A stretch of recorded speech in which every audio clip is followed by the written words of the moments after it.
Welcome, everybody. Welcome to A Call for Love. Today, you will learn about 10 things you can do now, right this moment, to reduce or even lower your exposure in your home to radiation waves and EMFs. And I am with Veronica Ciandre.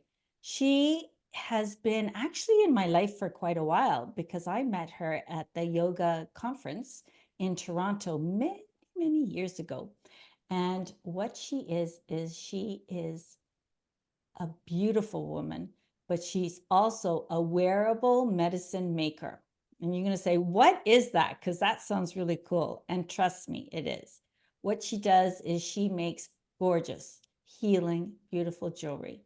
And I am going to, if you're on YouTube, you're going to look at what I have here.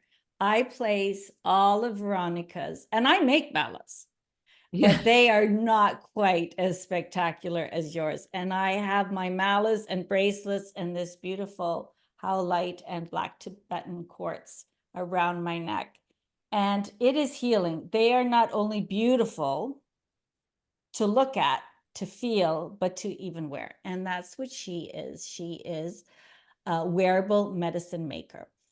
She's also a narrative coach, and both were activated in direct response to a diagnosis she had of severe electro-hypersensitivity in 2010. It is quite a story she shares. And by successfully alchemizing her own personal narratives, Veronica was able to reverse a long list of neurological symptoms and jump to a higher level timeline. She's well equipped to guide others on a path and has taken such great gains in this area. She now inspires individuals and groups to do the same by turning their words into the ideal medicine necessary to shift their emotional state and heal the areas of life they choose. So welcome, Veronica. Welcome to A Call for Love. Okay, thank you so much for having me here, Linda. Lovely to be here. Yeah, it's actually, and then I went to Tulum with my husband for a visit, and then I met Veronica, and we went to an all-night gong sound bath. Yeah, it was a gong puja. Yeah, gong puja. All night long. Yes. Yeah, it's it amazing. was along the ocean. I mean, what an experience that was. My husband was like, okay, we're at a resort and you're leaving me for the night. He's such a good sport, though. And then I just took off to spend the night in this beautiful gong puja. So in any case, yeah.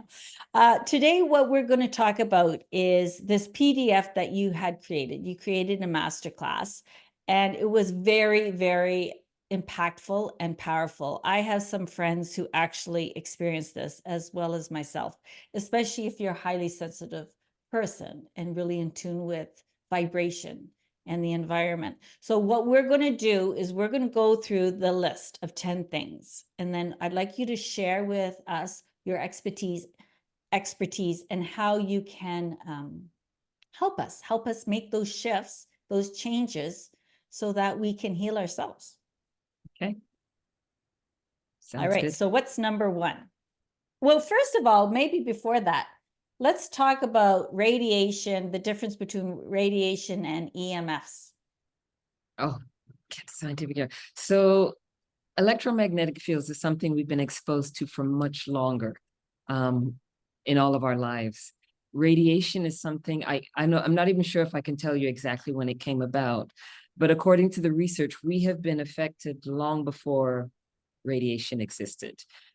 When it was just electrical exposure, we have been experiencing something that I believe they used to call neurasthenia. Neurasthenia was something people were experiencing when they started installing all of the power lines. So there was no radiation as yet. And that was, I believe, in the early 1900s. And then once they added radiation on top of that, the symptoms sort of expanded, just got larger and deeper. What my experience has been is that there's a very huge umbrella of symptoms that fit under any one of these that we've been experiencing for a very long time, but the name keeps, it's like the names are like moving on a board. They keep changing the name, but it's all from the same thing.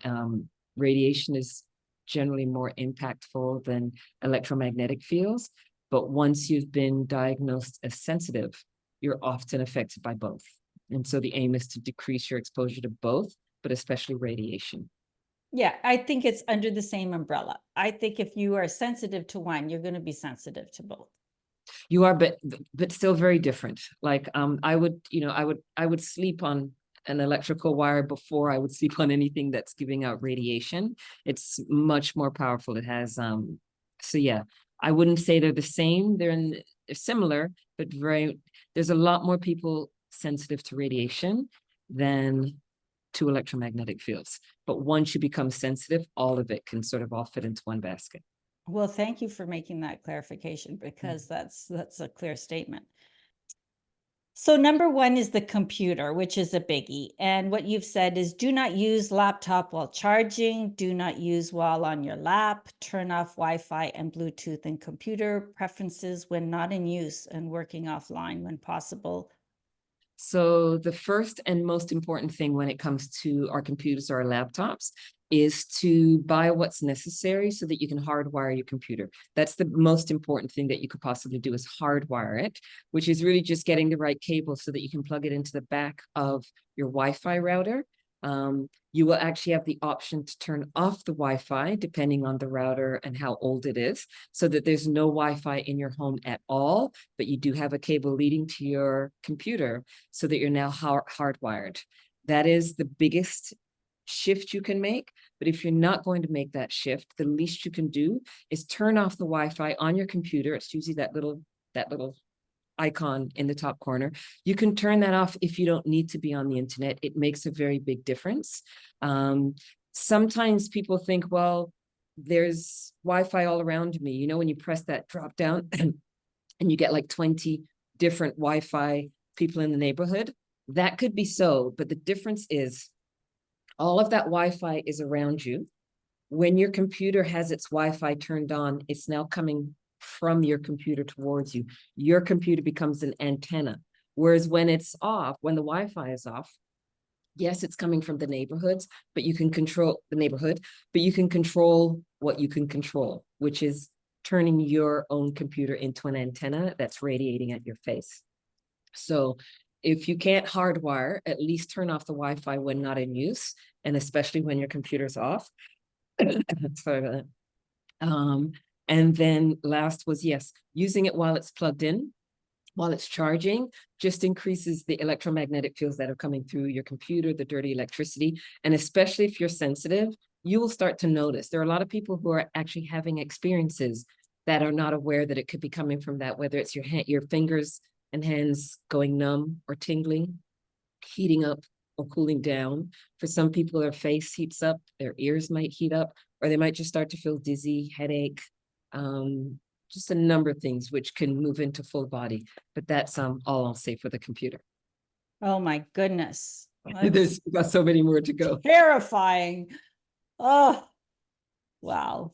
All right. I know I have a friend who really cannot have like general Wi-Fi. She plugs in.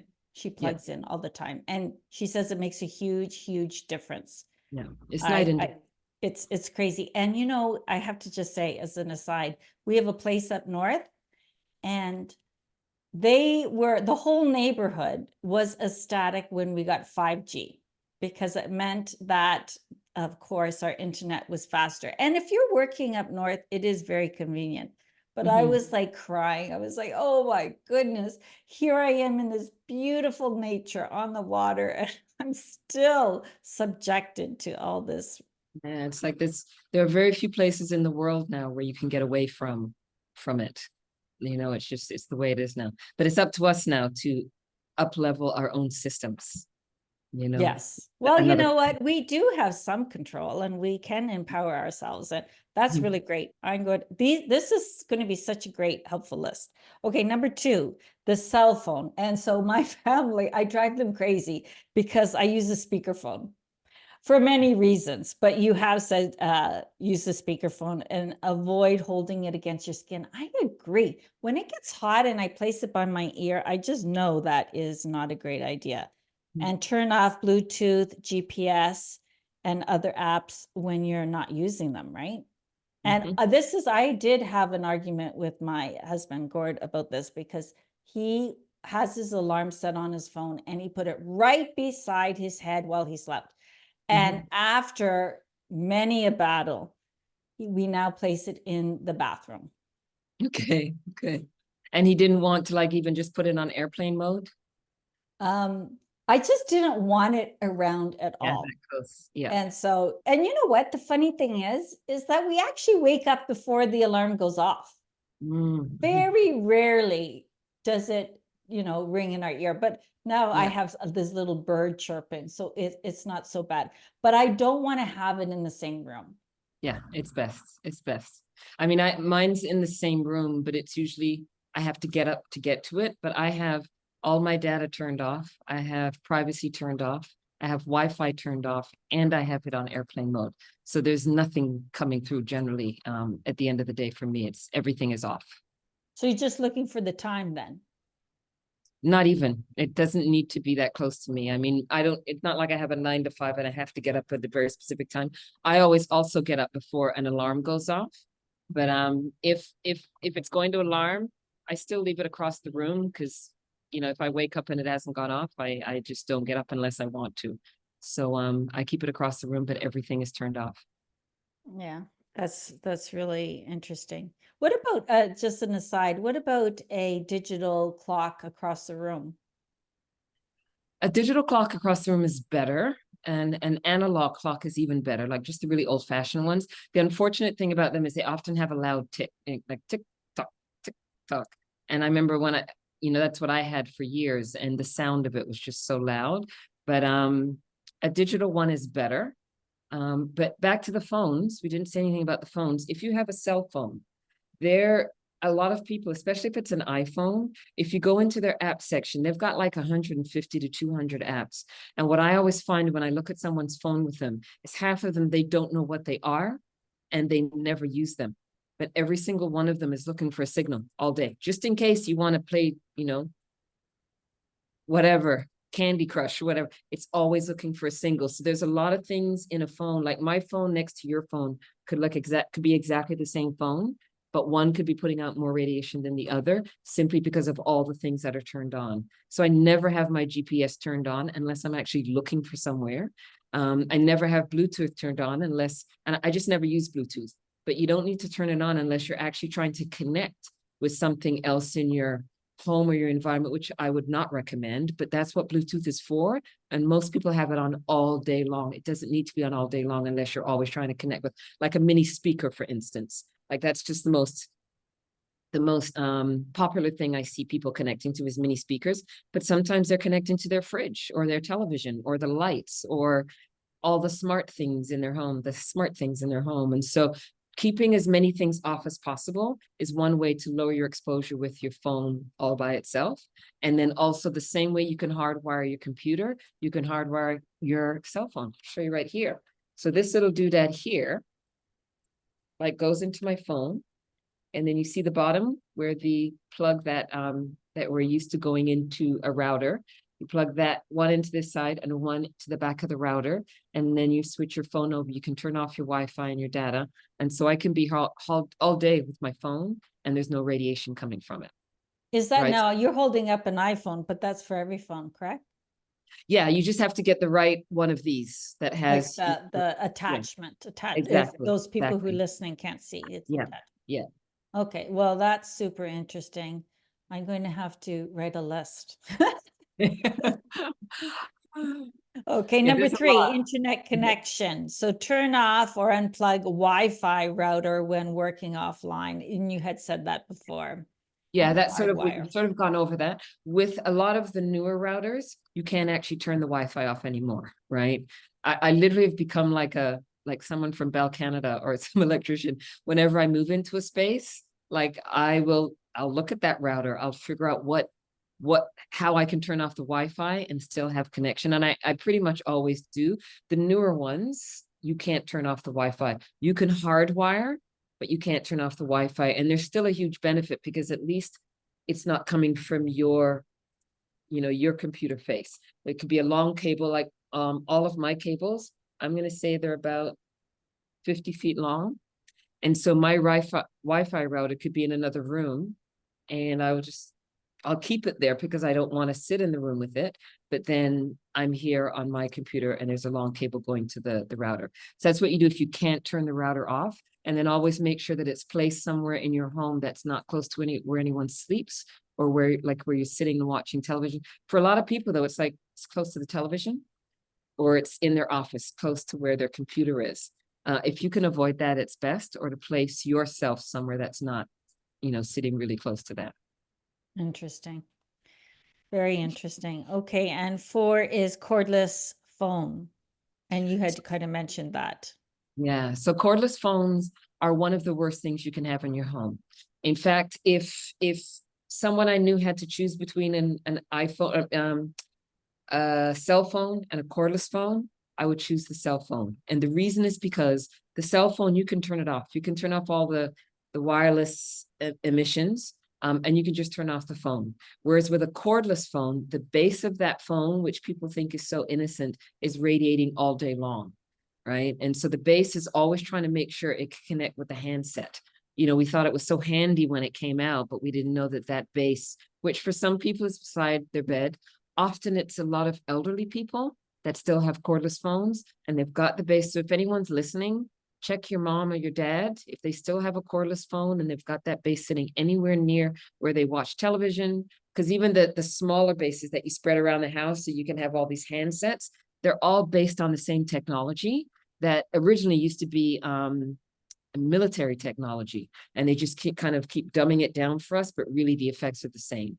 And so when I used to do readings and go to people's homes and I turned on that meter, the loudest sound coming from their home was usually the cordless phone, and I could just follow the sound and it would be the first thing I plugged out, and then the sound went down tremendously. So if anyone has a cordless phone, I highly recommend you throw that in the garbage and just use a cell phone. Now, I recommend landlines generally, but if you can't, the cordless phone is much safer than your cell phone is much safer than a cordless phone. Throw them in the garbage. Oh, goodness. Well, I know a lot of people, well, we got rid of our landline, so we don't even have that anymore. But I remember the day when you went to Costco and bonus, you got like 3 little landings so that you don't have to run around the house to charge it. And now looking back, oh my goodness gracious. All right. All right, number 5, sleeping sanctuary. Of course, they all we've touched on a couple of them already, but for sleeping. Yeah, a little bit, but with this one, sorry to cut you off there. With this one specifically, what you want to try to do is just have nothing electrical around you in your bedroom, right? When I got sick in my room, I had a desk, and it was a big bedroom, but in the far corner from my bed, I had a huge Mac desktop. The Wi-Fi router was under that desk. I had what's those nice, the sound things that you sit your computer on. How can I forget the name of it? Sound bar? No, those nice ones that they sell that you put your phone, the docks. They were docks for music. Oh, yes. So I had one of those docks on a shelf. I had I had wireless thing beside me. My phone, my computer was often plugged in at the head of my bed. I had an electric clock. I had lamps beside me. I just had stuff plugged in. Oh, I had a little TV. So I had stuff plugged in everywhere in my room.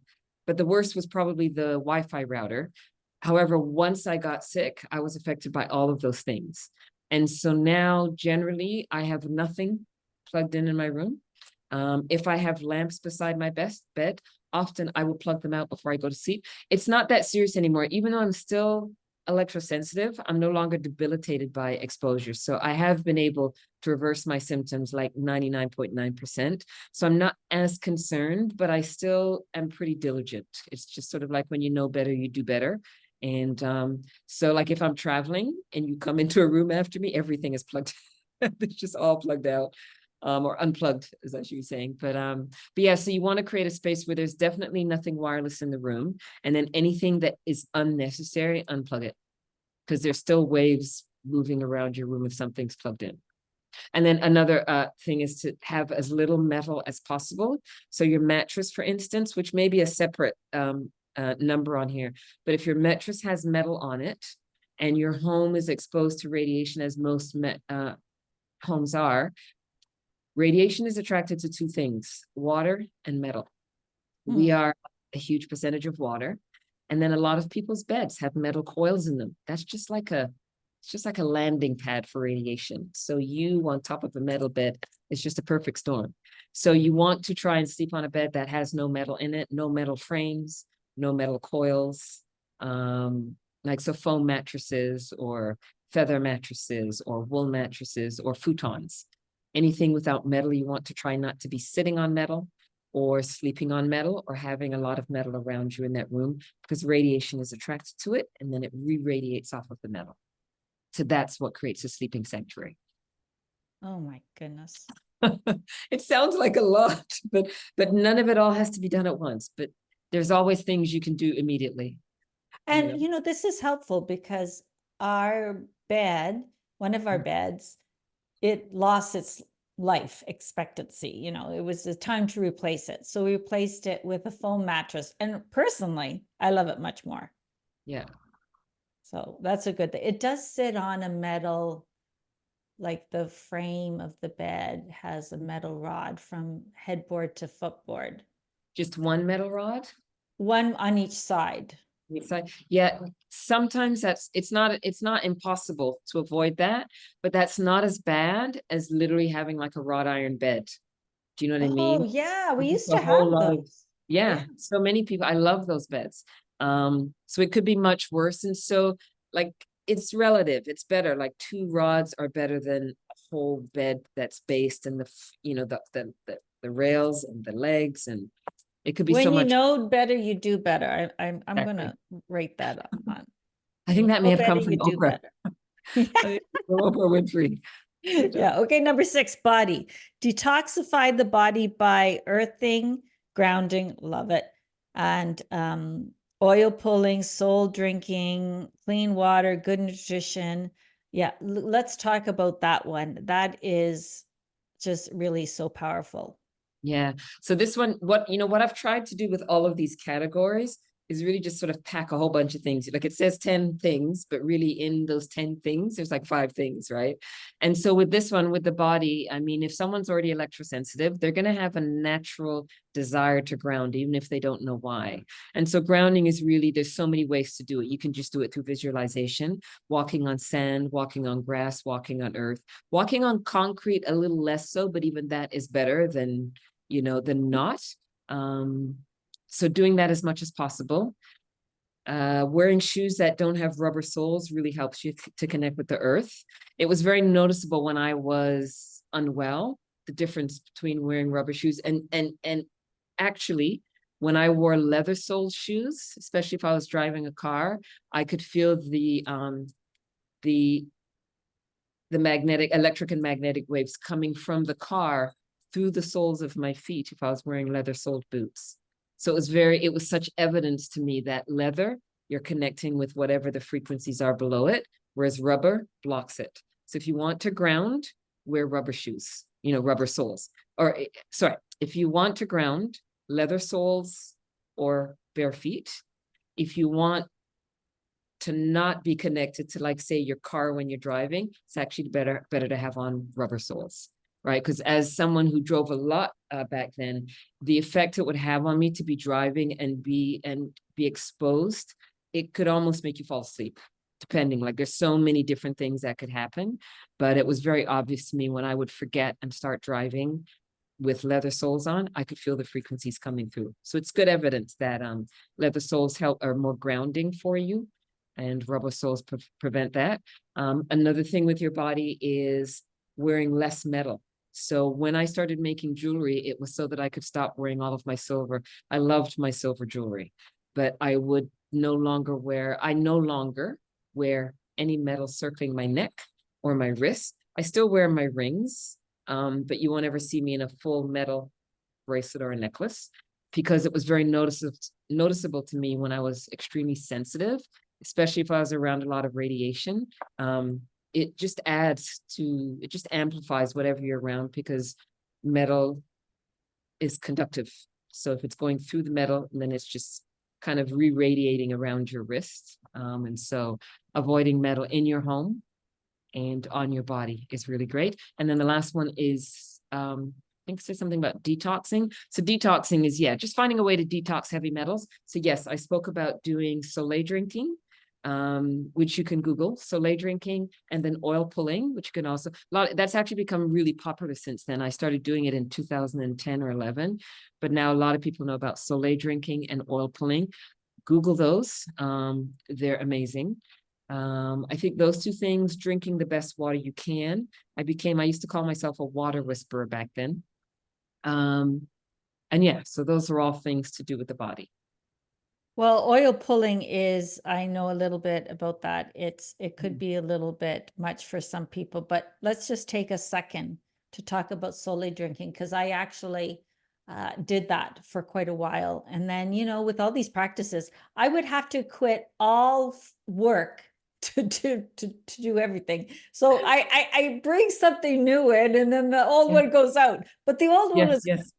And so I'm so glad you're mentioning this again, because I'm going to re-invite it into my life. But just quickly, Soleil drinking. So Soleil drinking is when you drink a liquid that is made using Himalayan salt or a sea salt of your choice. And you make that by dropping the big chunks, usually it's those big ones, into a jar of water, preferably a glass jar, and you allow it to dissolve for at least 24 hours. If after 24 hours, it's all dissolved, you need to put some more chunks in and let it sit for another 24 hours. And what you want is for the salt to dissolve as much as possible, leaving some solid. And what that means is the salt and the liquid are now the same chemical compound, but one's in solid form and one's in liquid form. So it no longer melts, so it dissolves. That water becomes what they call Soleil. And you take 1 teaspoon or tablespoon in a glass of fresh water first thing in the morning, and you drink that. And your body absorbs it in a way, it's not like salt water. Some people think salt water is the same. Salt water is really good for you, but it acts like a broom. Whereas Soleil, it nourishes all of the cells in your body. It raises your vibration for 24 hours. It replenishes damaged cells, especially in the brain. And when you're exposed to radiation, if you just had a visual for what radiation is doing, it's like it's radiating your cells. Like even the fact that it's called a cell phone and cell towers, and our bodies are full of cells. We are cell antennas, right? And so when radiation is passing through us, and for those of us who are sensitive, we have a very distinct feeling and experience of it passing through us. It's like it's burning up your cells. It's radiating your cells, right? Which comes with a very long list of potential physical symptoms. But drinking Soleil actually repairs damaged cells. I did read that. Do you still have that on your website? I have it. I have it on a different website that actually I never talk about because it's such an old website. It's called, you can write this down. It's No, I'll put it in the show notes. Put it in the link. People can access it. Yeah, but it's Soleil, SOLE, correct? L-E. Yes. Yeah.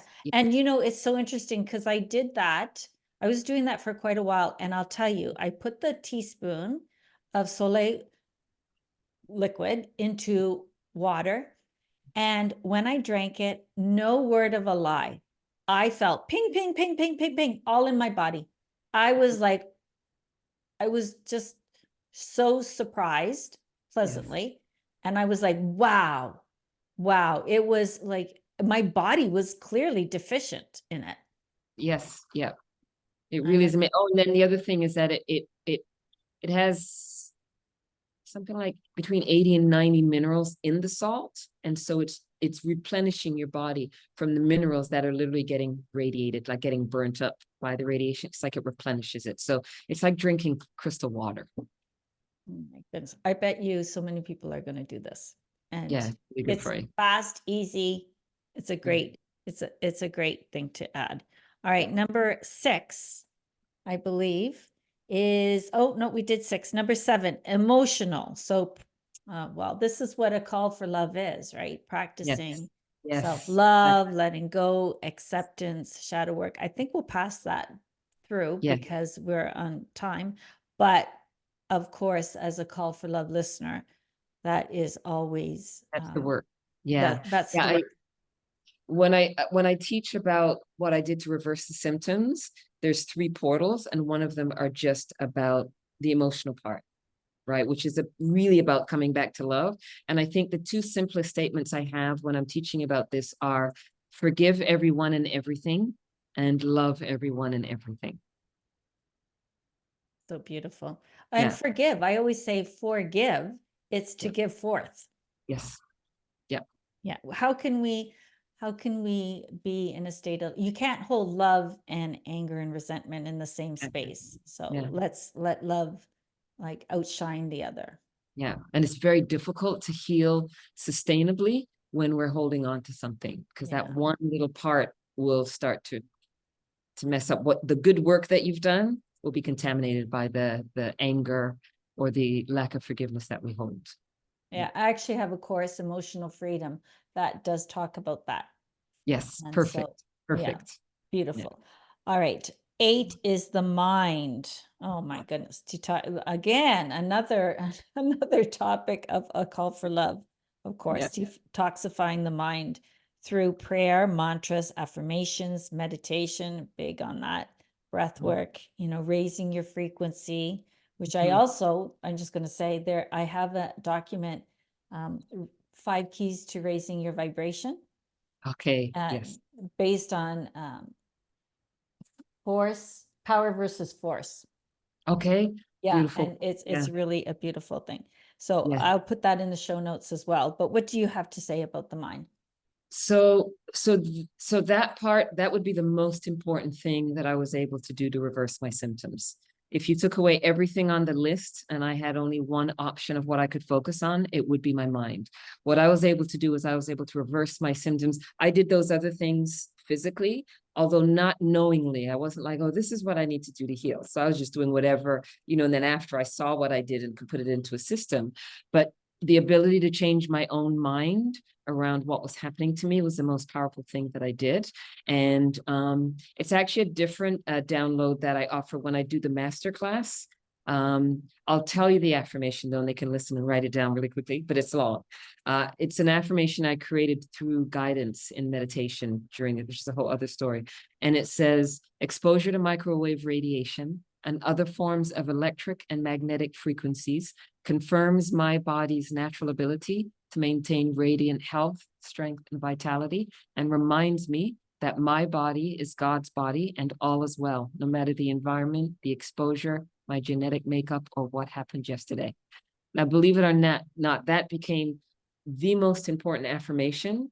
And literally, when my body went into fight or flight, because I saw a phone or because I felt a phone, I would literally just focus until I committed it to memory. I would take it out and read it, and it would bring my body back to center.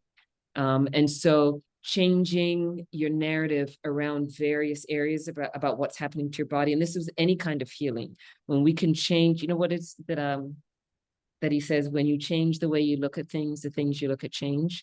Like it's that same thing. Now with this, interestingly, when you have something that you can't see or hear, people don't really think it's a threat, right? It's like, well, I can't see it, I can't hear it, I can't feel it. It must be nothing, right?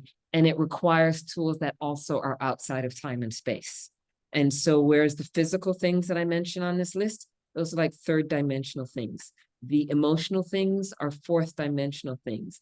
The mental things are fifth dimensional things. And the same goes for 3G, 4G, and 5G. And now that we're at 5G and eventually moving higher, you need more fifth dimensional tools. If that makes sense. Absolutely. To the Yeah. conversation. The So mind yeah, is so powerful. It's just so like, powerful. and it's the only thing we have control over.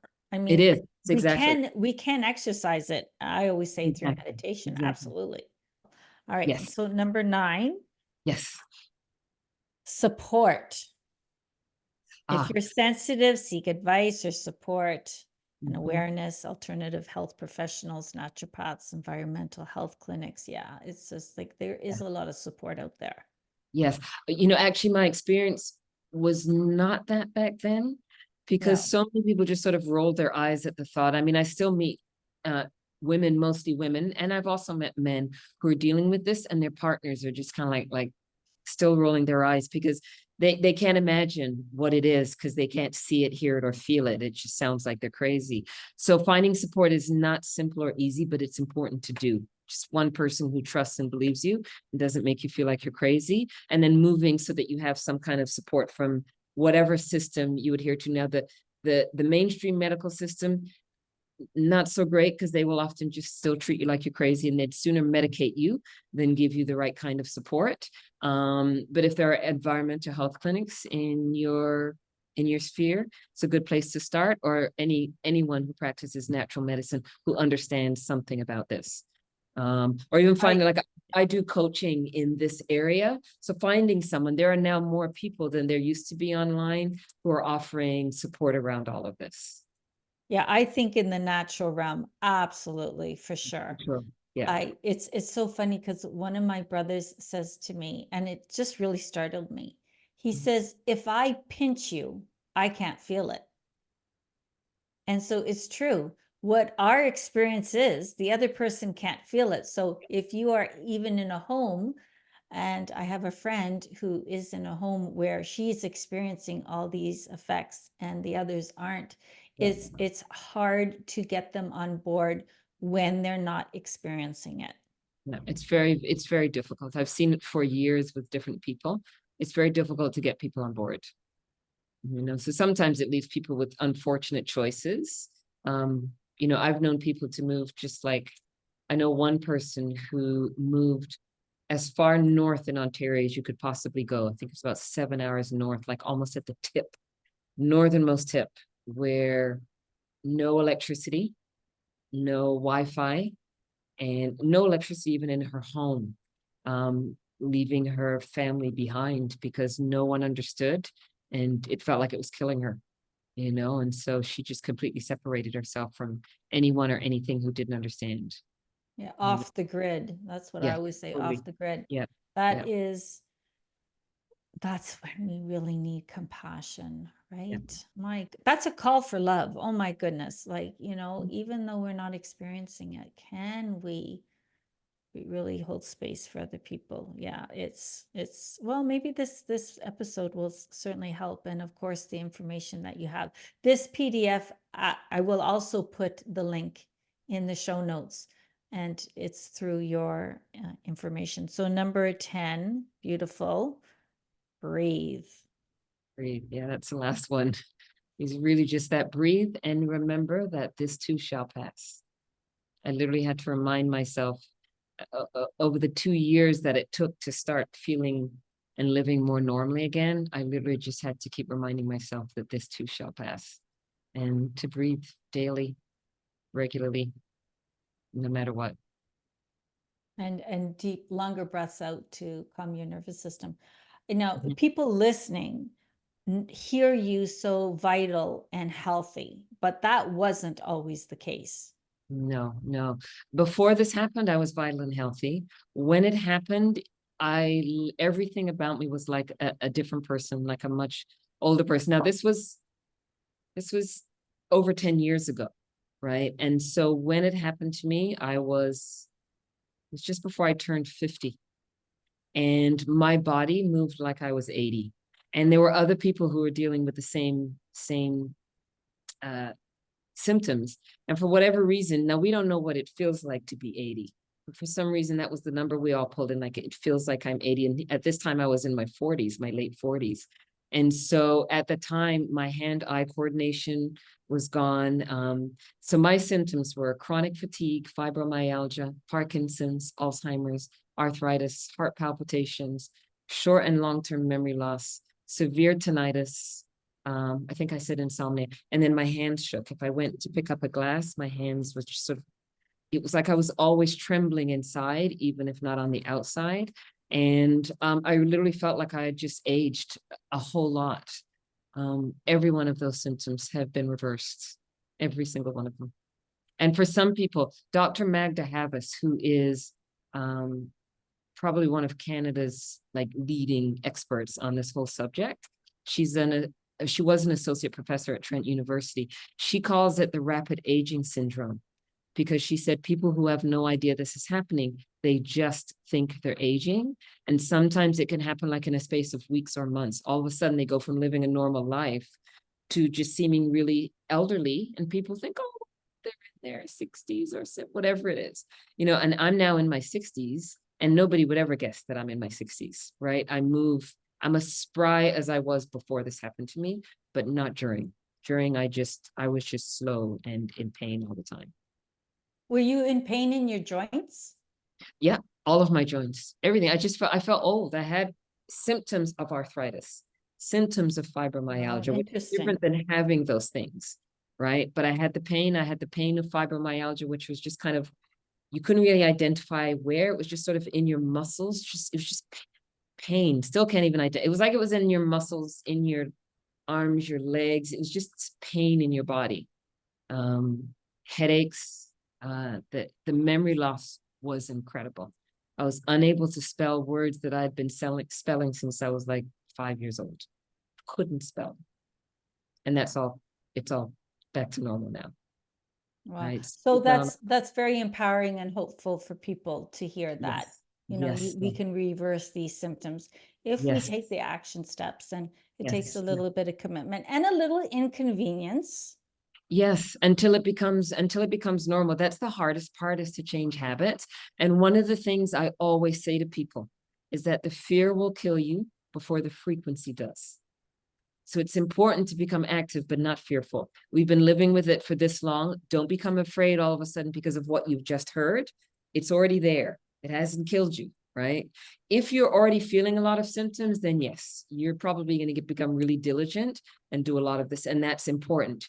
But if you're not and you're feeling well, take your time and make the changes that you can so that you stay that way.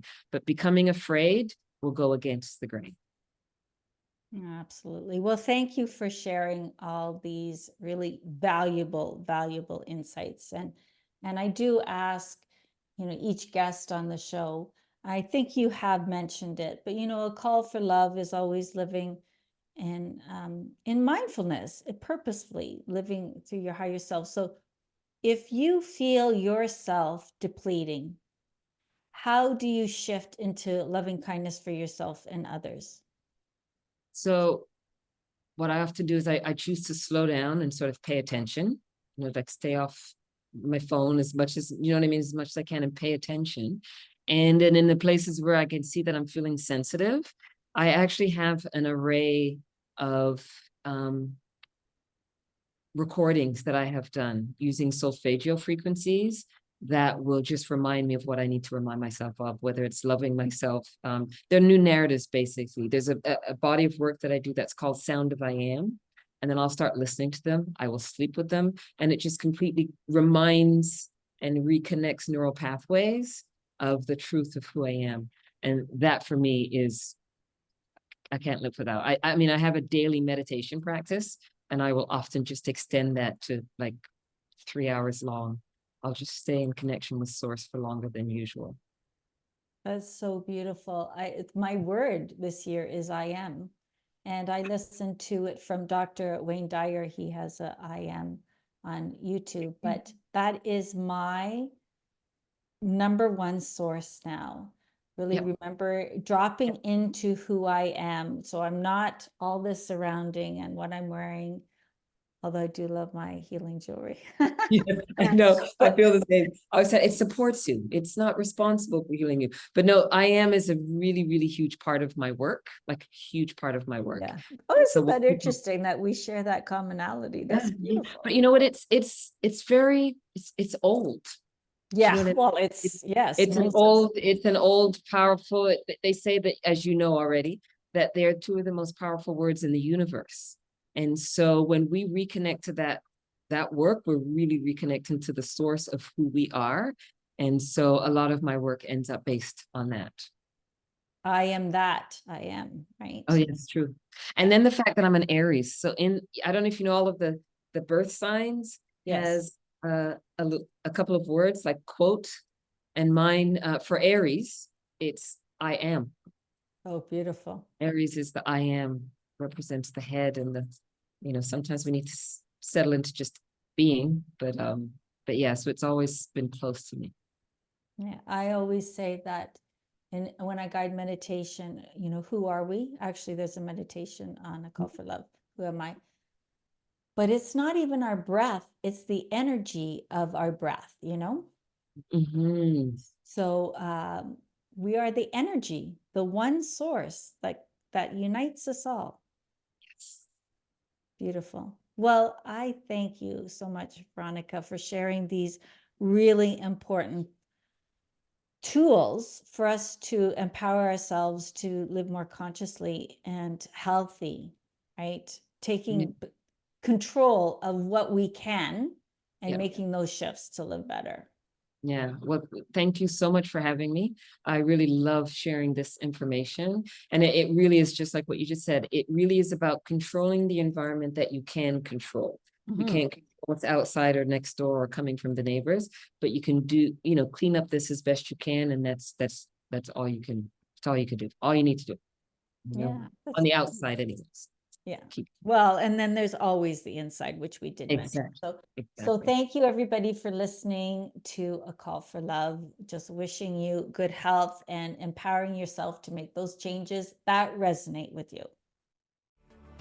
Thank you for listening. It would mean so much to me if you could share this episode with someone you feel could benefit from its message. And subscribe to A Call for Love podcast to receive new weekly episodes every Tuesday. Head over to globalwellnesseducation.com to learn more.